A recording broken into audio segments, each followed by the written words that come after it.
E com esta versão rock do hino da alegria começamos o Café Europa desta semana com Bruno Cardoso Reis, Jorge Félix Cardoso e Madalena Rezende. E tu? E eu, Henrique Burné. Esta semana temos para atribuir no começo e como de costume um Croissant d'Or, na verdade dois, e um Átila da semana, e depois vamos discutir inevitavelmente o Brexit. Corremos mesmo o risco de mais tarde, durante as próximas semanas, termos Brexit todas as semanas, mas veremos. E na segunda parte teremos o nosso prémio Dijsselbloem da semana. Vamos falar sobre a nova Comissão Europeia e a nova Presidente Ursula, e ainda teremos tempo para fazer algumas sugestões de leitura. Mas para arrancar com os Croissant d'Or, peço ao Bruno Cardoso Reis que nos diga o contexto de onde é que vêm estes croissants. Os croissants são realmente um prémio, uma celebração, em forma de massa de pastelaria, não é? Portanto, foi uma iniciativa dos pasteleiros vienenses para celebrar o fim do cerco de Viena em 1683 pelos turcos, e que foi resultado, aliás, de uma iniciativa, digamos, pan-europeia, nomeadamente os polacos tiveram um papel muito importante. E o desta semana, és tu que queres atribuir ao Presidente da República, Marcelo Rebelo de Sousa? Sim, confesso que fiquei um pouco indeciso, cheguei a sentir-me tentado a oferecer o Croissant d'Or ao meu querido amigo, o novo cardeal Tolentino Mendonça, que é realmente uma grande figura da cultura portuguesa, e acho que com esta nomeação será cada vez mais uma figura muito visível da cultura europeia e mundial, mas aqui o meu lado historiador veio ao de cima, e acho que realmente o professor Marcelo, que aliás foi um pioneiro nesta questão de prémios e notas, né, em programas de comentário, merecia aqui um prémio por esta menção à importância da Segunda Guerra Mundial. De facto, está a evocar-se o aniversário, os 70 anos do início da Segunda Guerra Mundial. Acho que não tem merecido assim tanta atenção, nomeadamente em Portugal. Talvez não seja de espantar, uma vez que Portugal ficou um pouco à margem desse conflito, mas de facto é um conflito que provoca milhões de mortos, vai desfazer e refazer completamente a ordem europeia que existia.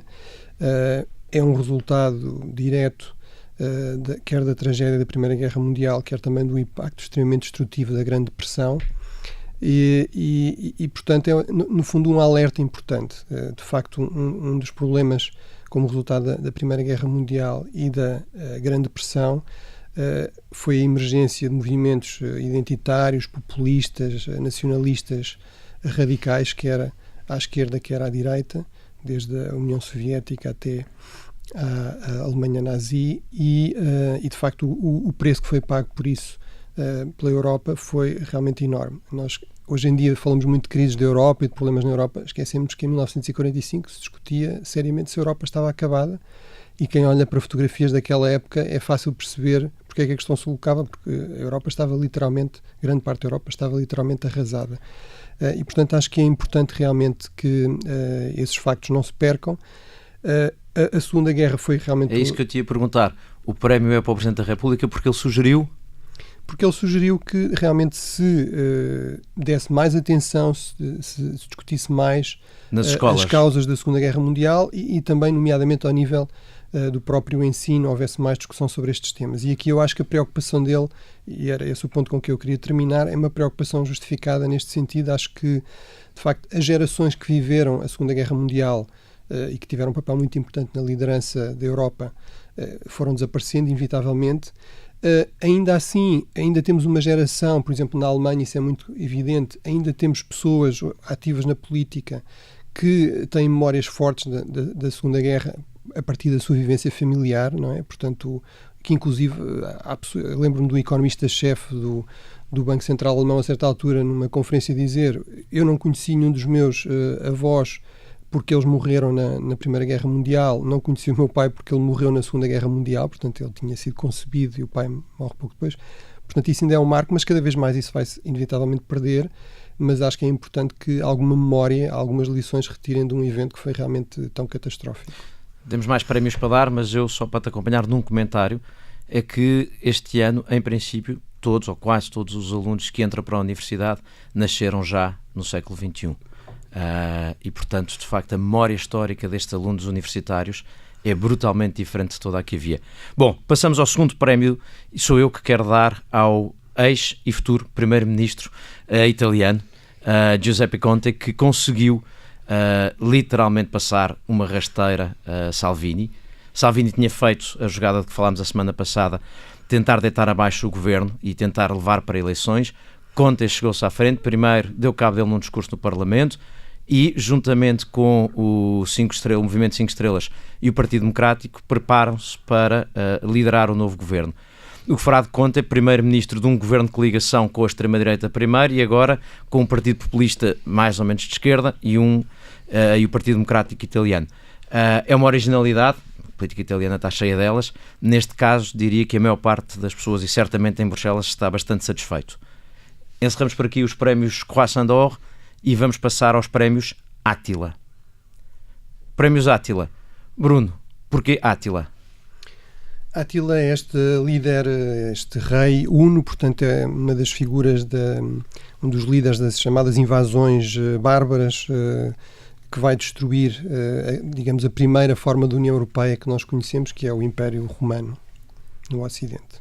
Muito bem. E o Átila desta semana é uma escolha do Jorge Félix Cardoso. Então eu nomeei para Átila a Alternative für Deutschland, o partido de extrema-direita na Alemanha, que ontem teve uns resultados nada animadores para quem gosta da democracia e da Europa tal como a conhecemos. Houve eleições em 2 estados na Alemanha, a Saxónia e Brandemburgo.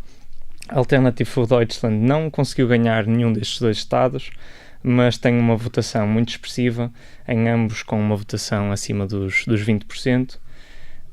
Sobe muito em relação às eleições anteriores de 2014, não sobe muito relativamente às eleições nacionais de 2017, mas ainda assim são resultados que mostram que já se consolidou.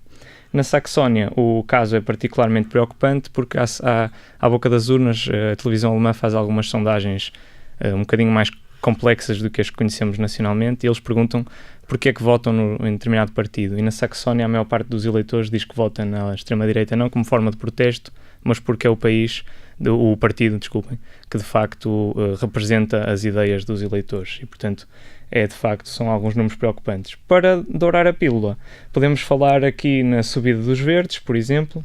Podemos referir o facto de que em ambos os estados continuam a ganhar partidos mais mainstream e, portanto, à partida os governos continuarão na mão de partidos moderados e a coligação nacional entre CDU de Angela Merkel, ou agora de AKK, e o SPD, partido de centro-esquerda, parece que tem condições para se continuar de pé, embora fragilizada, mas portanto não vamos ter uma queda do governo na Alemanha, que era uma das coisas que se temia, e isso é uma nota positiva a tirar destas eleições. Queremos avançar para o tema Brexit, mas antes disso a Madalena Rezende, que é a nossa germanista residente, tem aqui uns acrescentos. Eu queria só acrescentar que esta vitória da Alternativa für Deutschland se baseia no eleitorado da Alemanha de Leste, ou seja, estes são 2 estados da ex-Alemanha de Leste e é muito representativo que esta vitória, ou melhor, que este segundo lugar e que este crescimento seja maior. De facto, eles, o sentimento nacionalista e a cultura nacionalista é muito maior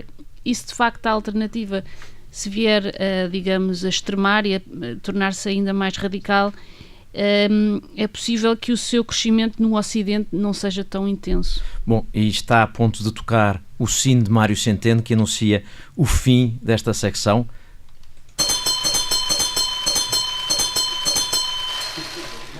É o sino que Mário Centeno usa para presidir as reuniões do Eurogrupo e que nós pedimos emprestado. Vamos então entrar no tema Brexit. Sexta-feira passada, o Bruno Cardoso Reis veio à Rádio Observador, à secção Explicador, explicar um pouco em que estado está o Brexit. Bruno, numa versão muito encurtada, o que é que se passa antes de entrarmos na nossa conversa entre os 4? Bem, eu fico aqui um bocadinho frustrado por termos de voltar ao tema, porque pensei que estava tudo explicado, enfim, com essa ida ao explicador aqui da Rádio do Observador, mas parece que ainda há umas quantas dúvidas, não é? Falando um pouco mais a sério, realmente acho que as dúvidas continuam a avolumar-se e o que é impressionante é que isso acontece pouco mais de um mês do fim do prazo. Enfim, estamos a 2 meses do fim do prazo, já temos contadores, countdowns do Brexit nos jornais, nas televisões britânicas e realmente as coisas continuam muito difíceis de definir e de ser claro quanto à solução provável. No fim desta semana, enfim, teremos mais algum esclarecimento quanto, pelo menos, ao facto de Boris Johnson continuar ou não como Primeiro-Ministro. Há inclusive essa possibilidade, não é? Como sabemos, esta semana há uma revolta na Câmara dos Comuns, portanto no Parlamento Britânico, contra a iniciativa do Boris Johnson de suspender o Parlamento e, portanto, vamos ver exatamente o que é que os deputados decidem fazer. Mas o que é que foi isto da suspensão do Parlamento, Bruno? Bem, no fundo é uma forma muito hábil por parte do Boris Johnson, embora também muito arriscada, não é? De utilizar algo que formalmente é perfeitamente legal, que é esta ideia de que quando se recomeça, digamos, o ano político, quando o governo pede à rainha para fazer o discurso do trono, que no fundo é uma espécie de programa anual do governo, o Parlamento fica suspenso, toda a legislação pendente cai e, portanto, recomeça-se, digamos, de novo, faz-se um reset. O que eles fizeram foi utilizar isso por um período bastante longo e, na prática, para impedir que aquilo que já estava anunciado, que era agora com o regresso de férias que os deputados iriam ativamente procurar opor-se às iniciativas do governo de Boris Johnson e, sobretudo, tentar impedir uma saída sem acordo, que isso não iria acontecer. Portanto, a possibilidade que se fala mais é realmente haver algum tipo de legislação a obrigar o governo a pedir ou a aceitar uma extensão do prazo para evitar uma saída sem acordo, mas não é evidente que seja realmente essa a decisão ou que, inclusive, essa decisão seja respeitada. Tivemos ainda ontem um ministro do governo de Boris Johnson a dizer, bem, vamos ver exatamente o que é que os deputados decidem e se nós podemos ou não cumprir. E, portanto, outra possibilidade que se discute é realmente uma moção de não confiança. Agora, aí, que levaria, em princípio, à queda do governo, mas mesmo aí também há discussões, não é? O próprio Boris Johnson também disse, veremos, quer dizer, a legislação não diz que eu tenho de si naquele dia, portanto, mesmo que haja decisões, não é evidente quais são as implicações esta semana, e quanto mais para daqui até ao fim do processo. Não sendo possível fazer futurologia, é pelo menos possível termos algumas opiniões. Eu não sei se há aqui alguém que acha que isso faz lembrar uma suspensão da democracia, mas imagino que haja alguns críticos desta decisão de Boris Johnson. A mim preocupa-me mais até que a suspensão mais alargada que o costume do Parlamento. Preocupa-me aquilo que, de facto, o Bruno já referiu. Michael Gove, ontem na BBC, deu a entender que, mesmo que houvesse alguma legislação a ser aprovada, que o governo não necessitaria exatamente de cumprir tal qual, que poderia haver, portanto, dando sinais, recusando-se a negar que o governo iria desrespeitar a legislação, para pôr as coisas de forma mais simples. Isso sim parece-me muito mais próximo de uma suspensão da democracia, e isso para mim é de facto o dado mais grave da semana.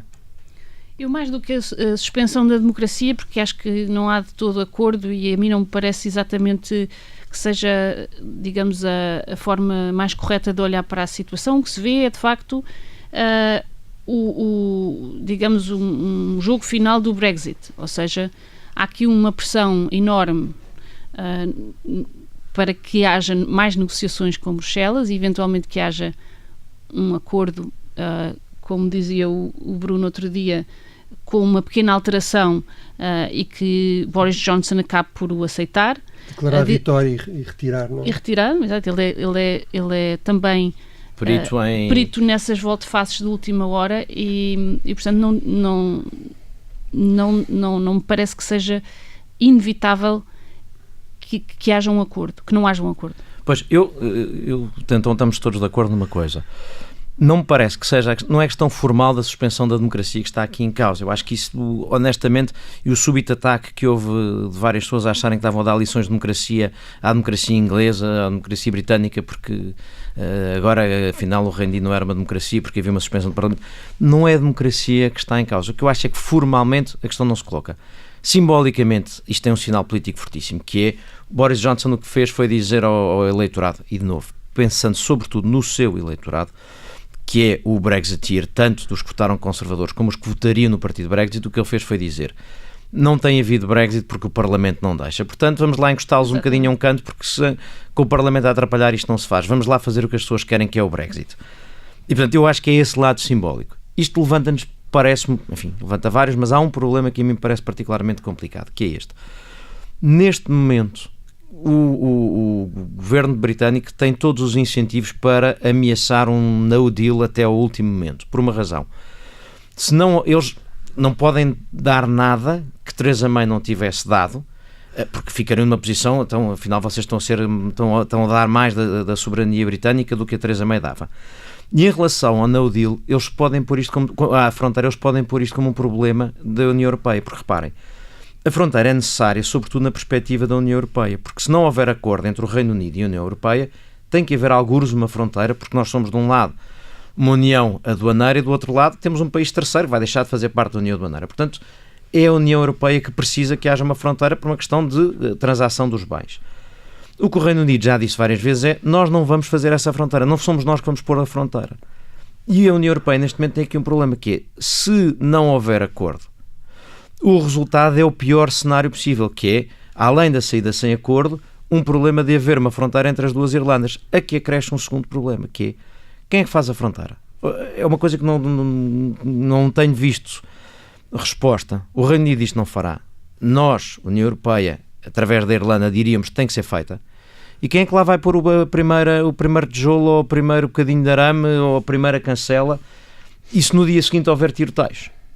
Mas aí há duas questões que eu acho que são fundamentais. Uma é este paradoxo do choque entre naquela que é, digamos, o caso mais antigo, mais exemplar de democracia representativa, em que o Parlamento é absolutamente central, este choque entre a democracia direta, portanto, entre os referendos e a democracia parlamentar.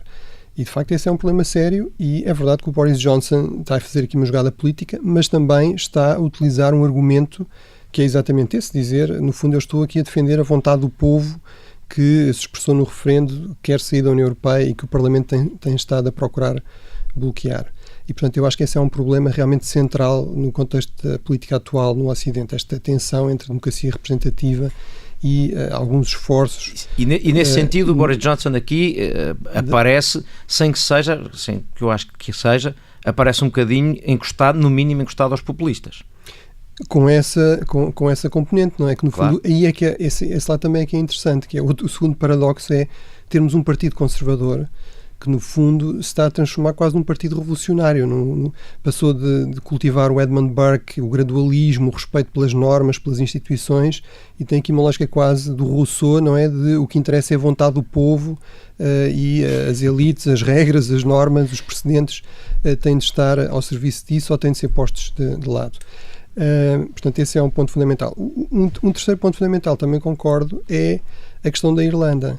Na medida em que ela realmente é central e em que, no fundo, no caso da Irlanda, está eventualmente em questão até a própria paz na ilha, de facto, na medida em que isso é um problema sério para a Europa, uma saída sem acordo seria realmente o pior possível. E, portanto, eu acho que, no fundo, eu acho que a posição negocial britânica é bastante fraca, e o que nós temos aqui também é um dado que foi um espanto para muitas das elites políticas britânicas, que é realmente há uma enorme assimetria de poder entre a União Europeia e o Reino Unido, a favor da União Europeia.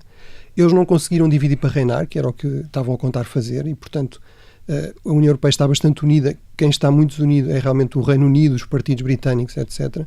Mas é este dado que, apesar de tudo, é realmente um dado importante, que é, se para a União Europeia é tão importante a paz na Irlanda e a ausência de uma fronteira, era muito importante que houvesse um acordo e que se encontrasse aqui alguma solução que satisfizesse todos os lados. Essa questão da fragilidade negocial é interessante porque, de repente, parece que há uma inversão, porque a partir do momento em que um dos lados está disposto a tudo para dar a ilusão ao seu eleitorado de que vai vencer, a questão do peso negocial deixa de ser tão importante, e por isso que o Henrique dizia, não é? A União Europeia parece que vai ter o problema no dia 1 de novembro, quando acordarmos ali naquela fronteira, parece que vai ser sobretudo um problema da União Europeia. Mas eu gostava de trazer à discussão uma questão que temos falado pouco, que é: Boris Johnson teve imenso sucesso em levar a narrativa para o lado do no deal, porque de repente parece que esquecemos todos os outros cenários possíveis do Brexit, de uma coisa que o Michel Barnier até apresentou, que era como uma escadaria para o Brexit, em que teríamos cenários de união aduaneira. Mas isso é depois do acordo, atenção, tu tens aqui duas coisas diferentes. Eu sei, mas a discussão neste momento, por causa da retórica agressiva de Boris Johnson, já nem sequer se discute nada disso, isso era importante para as perspectivas de futuro, por exemplo, para impor ou não um limite temporal no backstop, para perceber que tipo de fronteira é que se poderia montar ali. tudo isso era importante discutir antes de se negociar realmente. Era importante discutir, mas a verdade é que chegámos ao fim do tempo da primeira parte. Voltamos na segunda parte para falar da próxima Comissão Europeia e dar prémios como o prémio Dijsselbloem.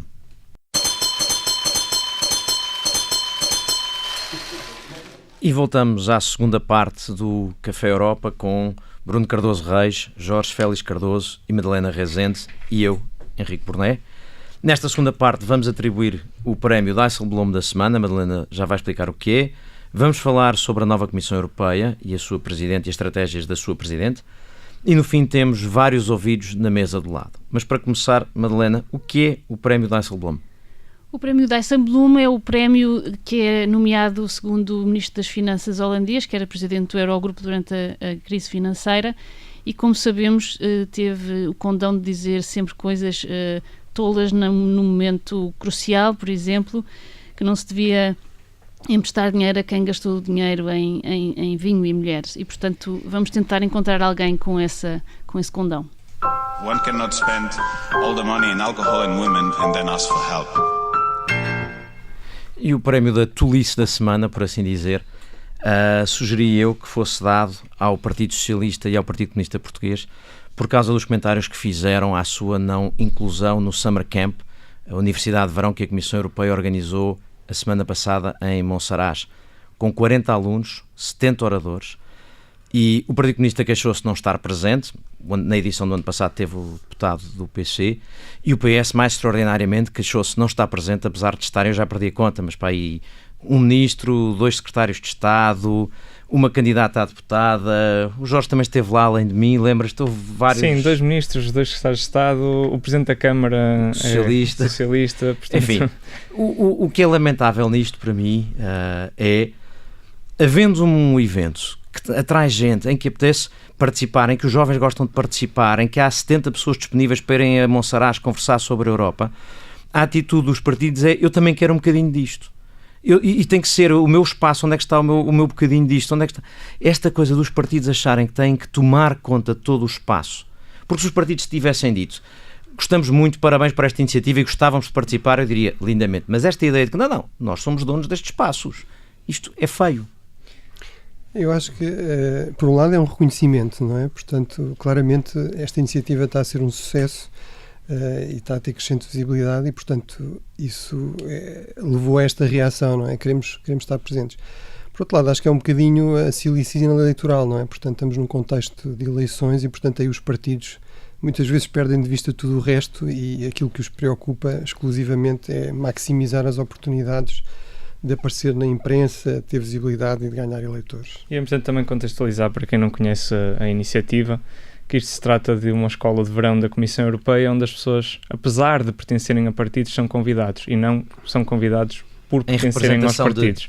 Aliás, todas as conversas decorrem para discussão de ideias e não para transmitir cassetes partidárias, que é o que dá a qualidade ao evento. E, portanto, podiam estar de um partido, podiam estar de outro. O que interessa é que estejam pessoas qualificadas na discussão que se está a ter. Exato.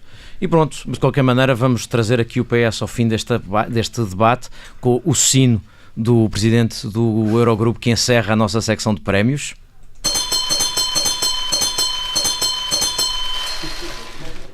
E agora para coisas mais sérias. A nova Comissão Europeia começa a tomar lugar. Hoje é dia de regresso às aulas em Bruxelas, por assim dizer. Finalmente as instituições estão a regressar, o Parlamento a funcionar em pleno em Bruxelas, a Comissão Europeia já com a equipa de transição a voltar. Madalena Rezende, começamos por ti um bocadinho a conversa sobre este tema? Sim, há várias questões que acho que é importante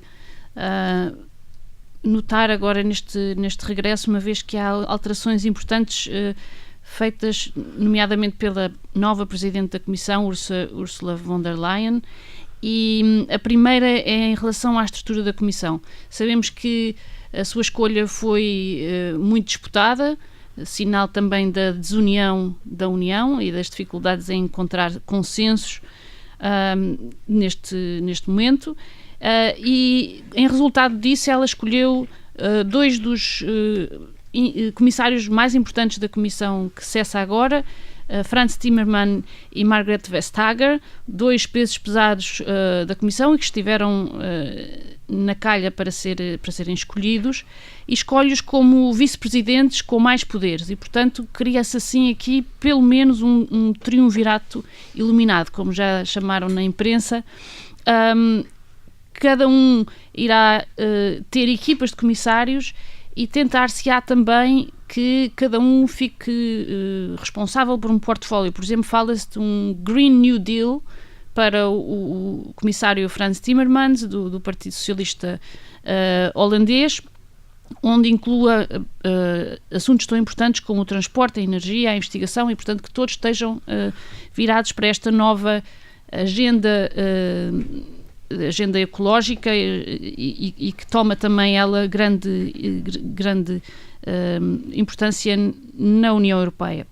Por outro lado, também acho que é importante dar os parabéns à nova comissária, à nova presidente, pelo seu esforço para haver uma paridade entre homens e mulheres na Comissão. Ela pediu a todos os países que indicassem pelo menos um homem e uma mulher, e nesse mote realmente a nova Comissão parece estar mais bem... Se não for paritária, será por 1 ou 2 no máximo. Exatamente. E, portanto, há aqui, de facto, o grande trabalho das mulheres, nomeadamente das mulheres alemãs. Parece que a Merkel já tinha essa agenda, que se vê agora claramente neste triunvirato também na Alemanha, da AKK, dela própria e da Ursula von der Leyen em posições de grande proeminência. E, portanto, isto estende-se à Europa. Eu, para além de notar que é impressionado que a prova tu és a nossa germanista de serviço é que consegues dizer o nome da Presidente da Comissão sem hesitar nem um momento, ao passo que todos estamos a passar para a Úrsula porque é mais fácil. Mas há uma coisa que tu estás a dizer que a mim, ou que eu acrescentaria.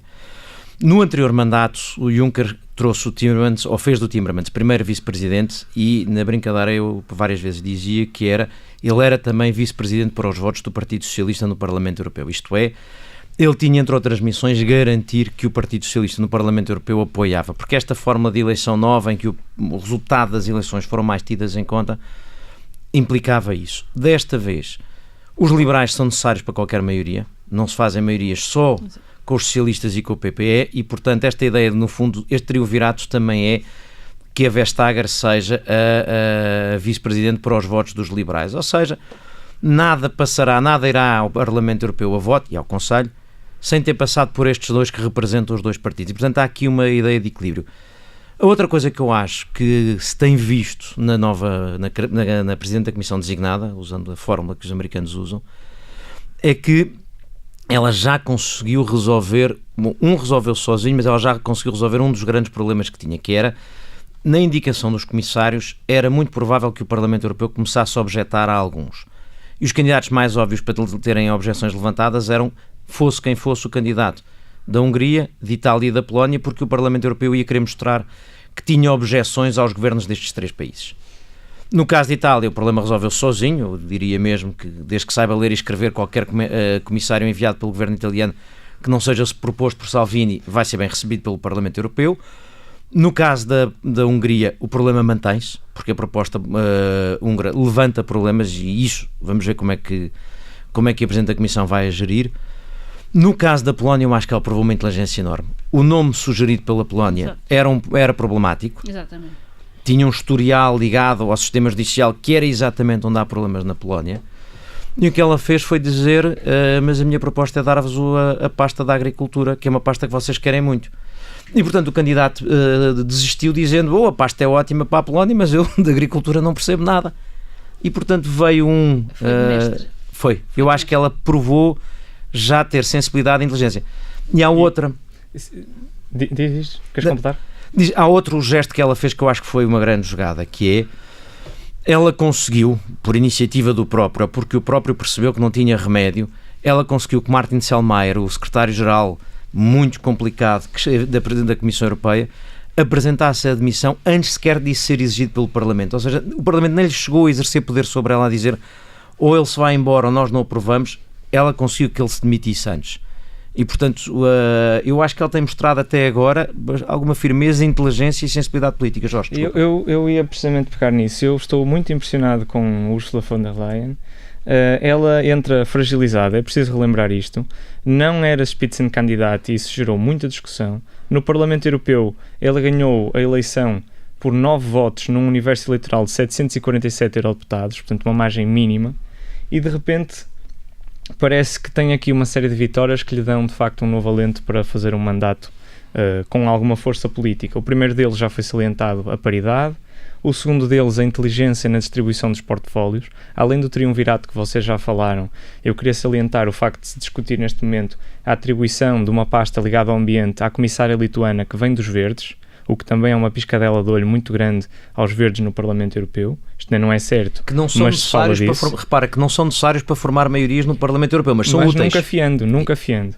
E, para além disso, tem de facto as questões da forma como jogou com os comissários, pedir um homem e uma mulher, ter margem de manobra, atribuir as pastas de forma muito inteligente, e mesmo uma coisa que eu já vi referida em alguns locais, mas não consigo confirmar com toda a certeza, mas que não seria muito inusitado, mas é inteligente, que é a Presidente sugerir ao Parlamento Europeu que irá aceitar todas as propostas de iniciativa legislativa e discutir com eles antes de lançar. Portanto, na União Europeia é a Comissão Europeia que tem o poder e a prerrogativa de iniciar a legislação. O Parlamento pode fazer um pedido à Comissão para que a Comissão inicie a legislação. E há alguns zunzuns de que Ursula von der Leyen se prepare para criar uma via facilitada ao Parlamento Europeu para que os deputados corrigem uma lacuna que vem criticando há décadas, que é o Parlamento Europeu não ter iniciativa legislativa.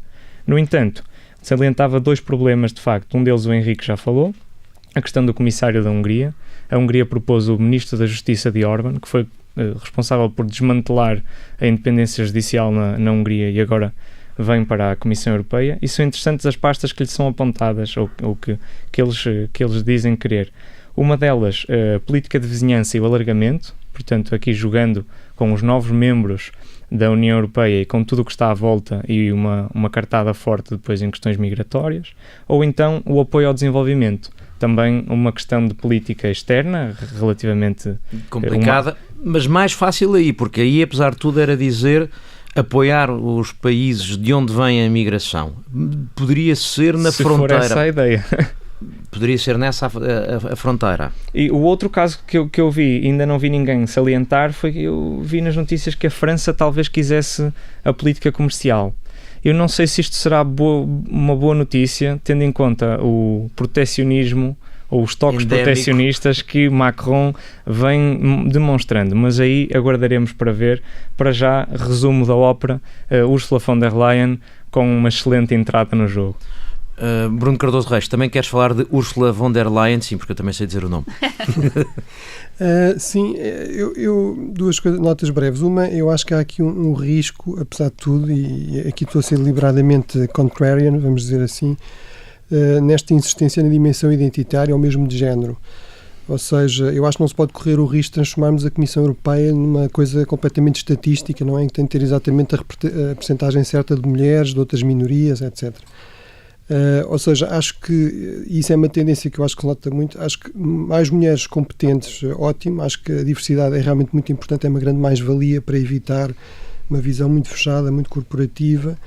Mas acho que era importante, acho que é inevitável referir-se a primeira mulher neste cargo ou naquele, mas acho que era muito mais importante sublinhar-se a competência das pessoas que estão a desempenhar, que são nomeados para esses cargos, e de facto aí acho que há algumas excelentes candidatas a comissários, inclusive a candidata portuguesa, que já foi referida aliás aqui no programa.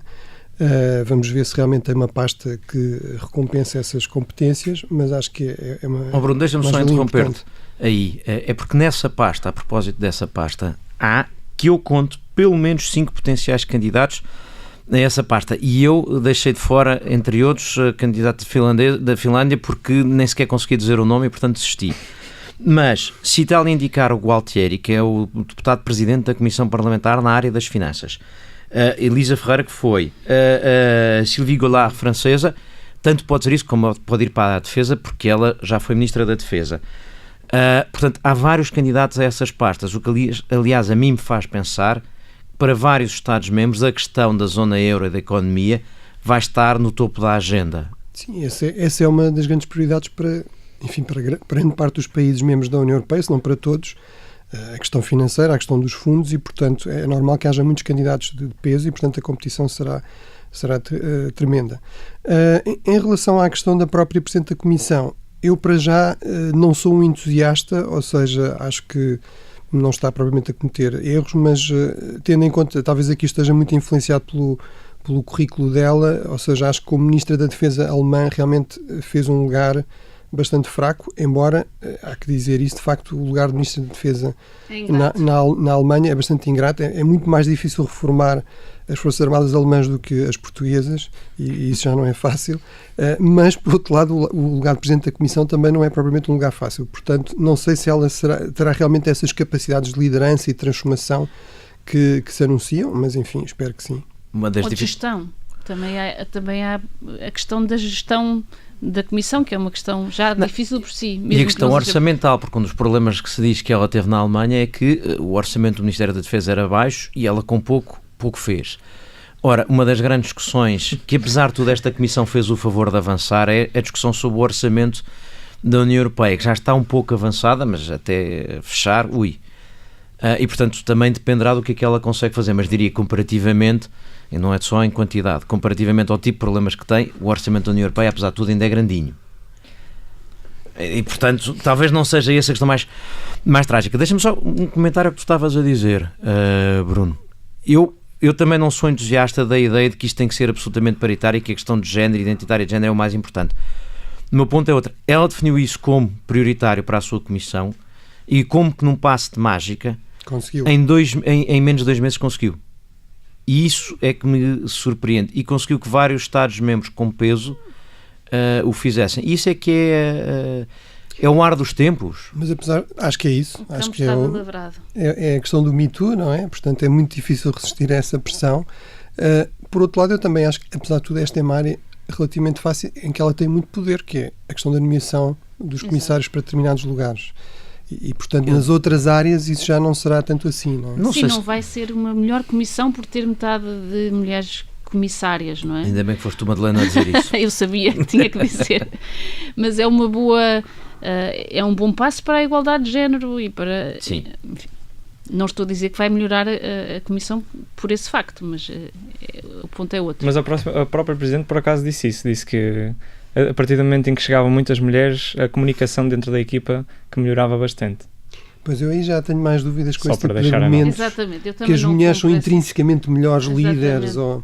Acho que a história Até isso... Até pode ser negativo haver maior comunicação.